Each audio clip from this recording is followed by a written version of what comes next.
So last week you all witnessed Chris Fangirl Alice, and I sent CI's comment about how he thinks Chris Fangirl Alice is the best Alice to Chris himself, along with a link to the video, and this is the reply I got back.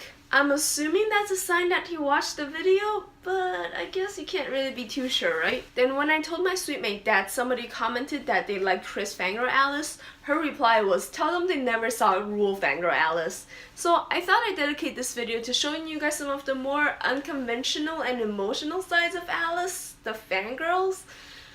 We'll see how this goes. It all started when I found the science YouTube channels. Before then, I was isolated enough in China to not really know what fandoms were, and quite honestly, I kind of looked down on these people. Who were these people that were just blindly following their favorite pop star, their favorite TV host, or their favorite singer or actor or whatever? It just felt odd to me that these people would follow someone that A, does not know that they exist, B, does not care that they exist, or C, will not like them back. It felt strange to me. Well, then I fell in love with the science YouTube channels. I'm not as big a fangirl as I used to be, but I do have a piece of YouTube history that I've been hiding from you all. You see, I uploaded an unlisted YouTube video as a 16-year-old, and I personally Facebook messaged the link to each of my favorite science YouTubers. I got one comment back from Destin of Smarter Every Day, and I didn't hear back from any of the other ones. I'm assuming 3 or 4 of them watched just from the view counts, but the reason that it's above 10 or even above 15 right now is because that I personally probably gave it 10 views.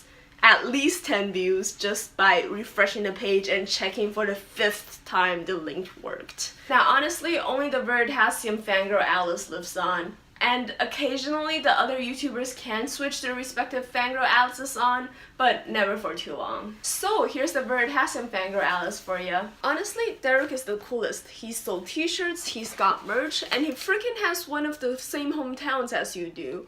Also, he majored in the same major. Not to mention that he was nice enough to let you meet with him one-on-one while he was in China, in addition to Skyping him for an hour when you were on opposite sides of the globe. Come on, how much more can you ask for? He was hands down the most interactive YouTuber when they were all at 500,000 subscribers, and need I add that you made it into one of his YouTube videos? You have to admit that he's cool. And now, you know you're not the only one that really enjoys his videos because you personally run his Chinese social media accounts, and all of them have gotten more publicity than your own social media accounts. Plus his songs, you know that every single one of them make your top 7 list. And yes, he only has 7 songs. Whoa, those are strong fighting words there. Chris's songs are the best. No one gave you permission to speak.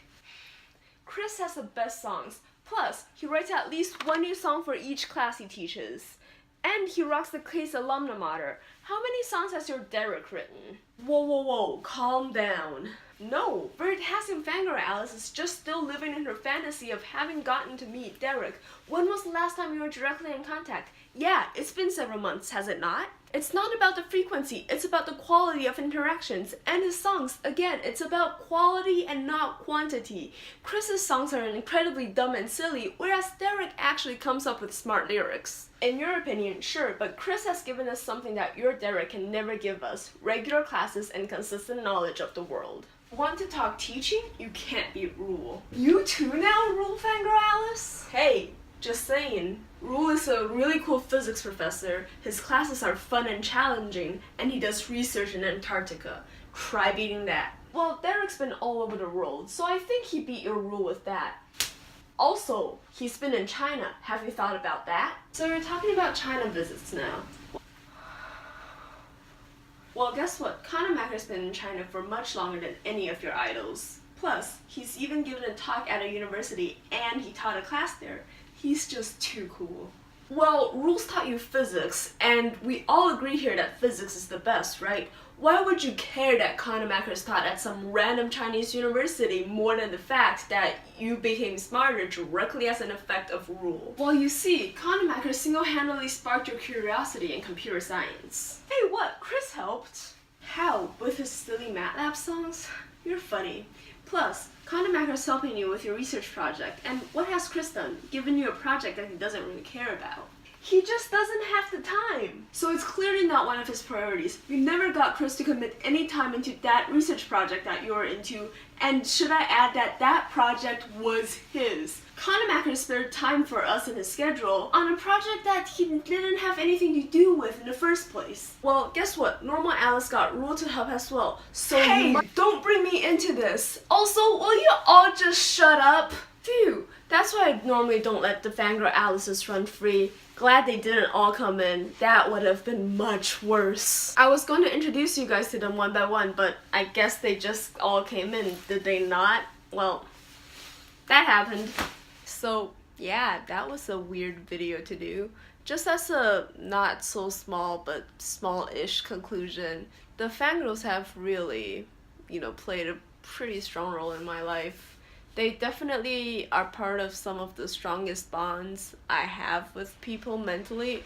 I mean, obviously they're not the entire thing. As a point, when my research advisor, Professor Carter, told me that she talked with Kanemaker and Kanemaker agreed to help me with the project, the Kanemaker fangirl within me was like, oh my god, oh my god, oh my god, but the logic Alice managed to calm her down. And I think I managed something along the lines of, oh, that's cool and nice of him, or something along those lines. I don't remember what exactly I replied. So I don't know if other people feel this way, but like all other mental quirks I have, these Fangirl Alices, they do come and go. And currently the longest living one is Veritasium Fangirl Alice, and the one that's probably on the verge of heading out is Chris Fangirl Alice, which is partially actually why I did a video last week, to kind of preserve part of her. It's so weird because Chris, like a project that I personally came up with, Solitaire, kind of took over my life as a sophomore, and that project was pretty heavily inspired by Chris. But as the Kanemaker Fangirl Alice back there pointed out, he never spent any time with it.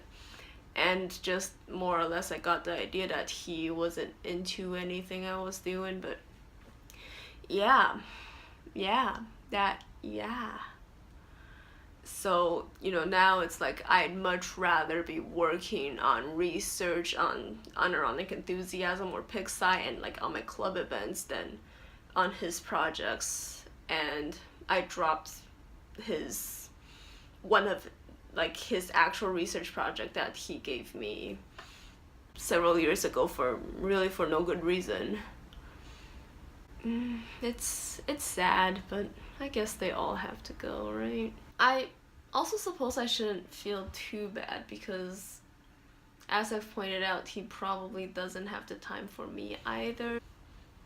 But yeah, actually I've been thinking about this, and I might just do like one final upgrade with Solitaire and send it off to him. It could be as small as changing like the congratulations label on the very end or something, but send it off to him and be like, that's that. Anyways, enough with the sadness. Let's cut to some happier things. I do feel incredibly lucky to have my current research project, and as the two of them pointed out back there, I'm working with two of my favorite professors, Rule and Kanemaker. And my research advisor, Professor Carter, well, she has made it blatantly obvious to me that she really does care through her actions, although her words can come out sometimes a little harsh. But, I have a mother that has standards that are just way too high, so who am I to judge? Well, I guess that's probably a good note to end on. See you all next week. I should edit this video and go to bed.